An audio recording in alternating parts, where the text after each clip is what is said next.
Hello everyone and welcome to Philippines Uncut. I'm Buddy Kunanan. Now in this show we talk about everything under the sun, politics, business, culture, sports, but tonight we're going to be talking about one of my personal favorite advocacies, which is health and wellness.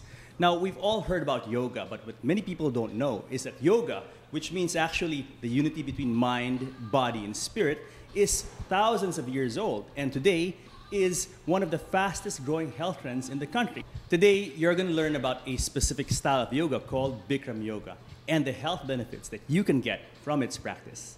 So joining us now is Miss Ginger Diaz. She is the owner and studio director of Bikram Yoga Alabang and herself a certified Bikram yoga instructor.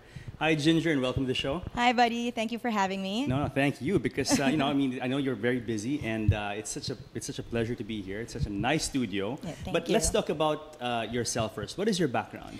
What is my background? Well, you already said it. I am a certified Bikram yoga instructor, but before this, what I was doing had nothing to do with Bikram yoga. I used to be a preschool teacher. Okay. I was a preschool teacher for 4 years after I graduated. Wow.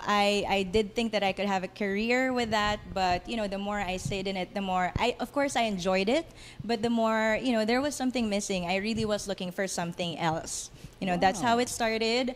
I never really used to do any form of exercise. I know at some point in my life I was starting to gain weight, and that's only the main reason why I started to dabble into jogging, going to the gym, doing some badminton, but I didn't grow up athletic at all.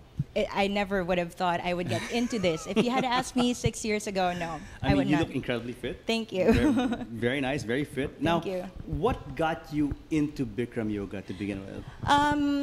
First of all, I was looking for a yoga class in Manila. I was counting the minutes in jogging.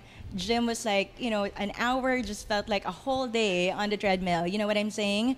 I was looking for something that I could actually stick to, and it just so happened that I heard there was a yoga class around the corner. I went to that.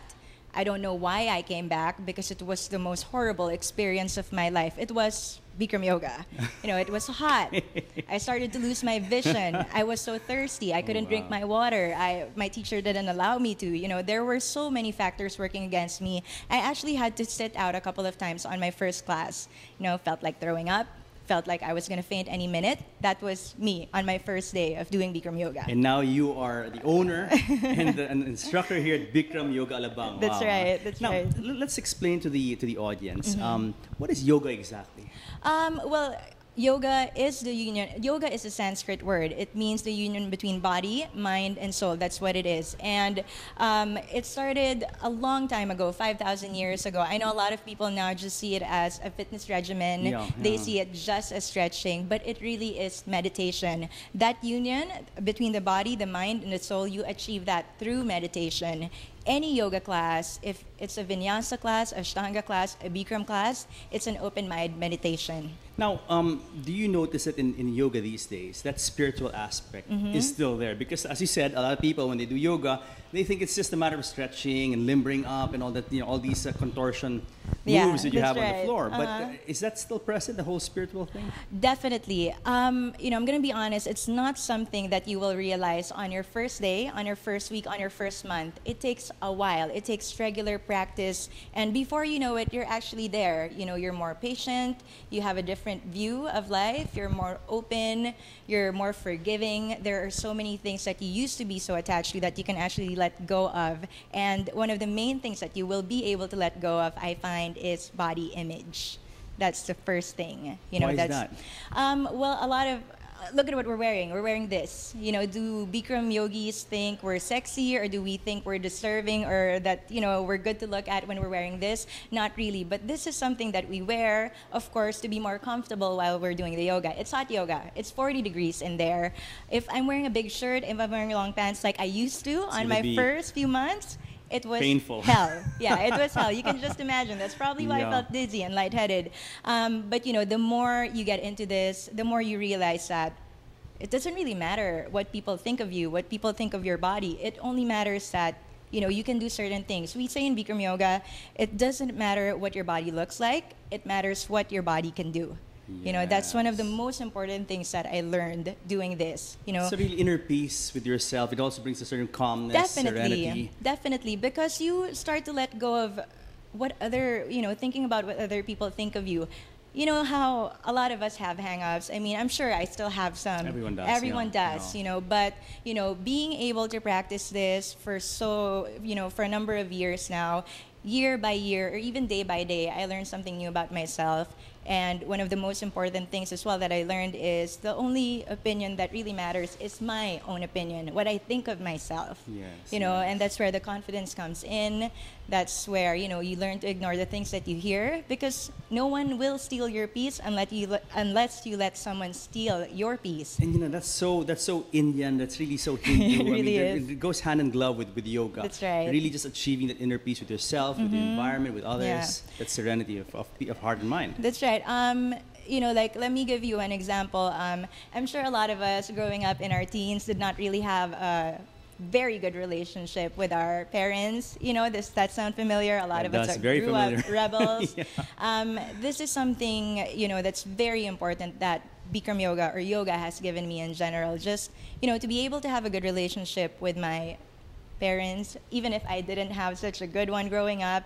I mean, you know, I had the classic relationship with my father, the very rebellious one, where you wanted to prove so many things. You know, I'm right and you're wrong. You know, it's classic. Everyone goes yeah. through this, and I'm just very, very happy to, you know, to have found this very early in my life.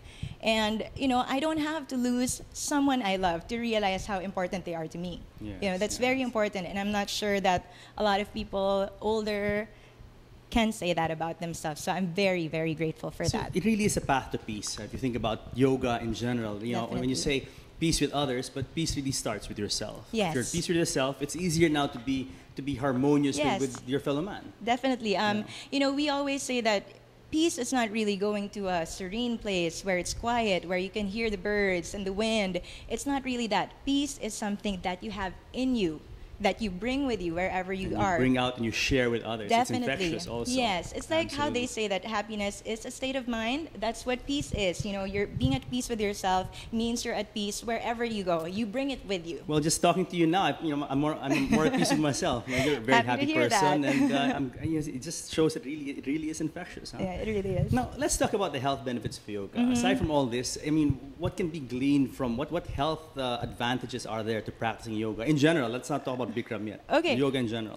Okay, the number one conception of yoga here in this country, I'm sure everywhere around the world, is that it is stretching.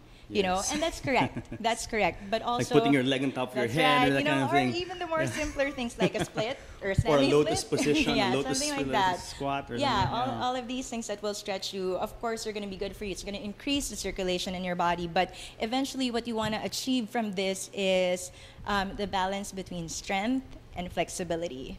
You know, and flexibility is a okay. big word in yoga. That's what everyone is scared of. How important is flexibility to health? I mean, as I see a lot of people in the gym, and they really carry a lot of heavy weights. That's the strength. I mean, You guilty being as one of them? charged. Yeah, that's but right. I'm not limber. I'm not really too limber. So how important is this to overall Okay. health? Flexibility in our daily lives is very important. The number one thing that I could think of that would make it important is the fact that being more flexible means you're less prone to injuries. And if yes, you're like yourself, you go to the gym, you do basketball, you play basketball, you go running, you know, all of these things, tennis. Being more flexible, being able to move your joints, your body in certain ways will prevent you from, you know, injuries. That's a fact. You know, coming here to yoga, the number one thing that we'll hear is, I'm not flexible. I don't think I can do this. But see, that's also Okay. a misconception, because you actually come to yoga to be more flexible. Flexibility is something that you will gain no matter what. You know, you come here 3 times a day, 3 times a week. You will get flexible. You will, whether or not you want to, you will get flexible. It might take a month. Some people are naturally flexible. Good for them. I'm not one of those people. but you'll get there. You'll get there, no matter what. No matter how old you are, what your size is, you will get there. Let's talk about age now. Is there like, let's say, a good age to enter yoga, or is there an age limit?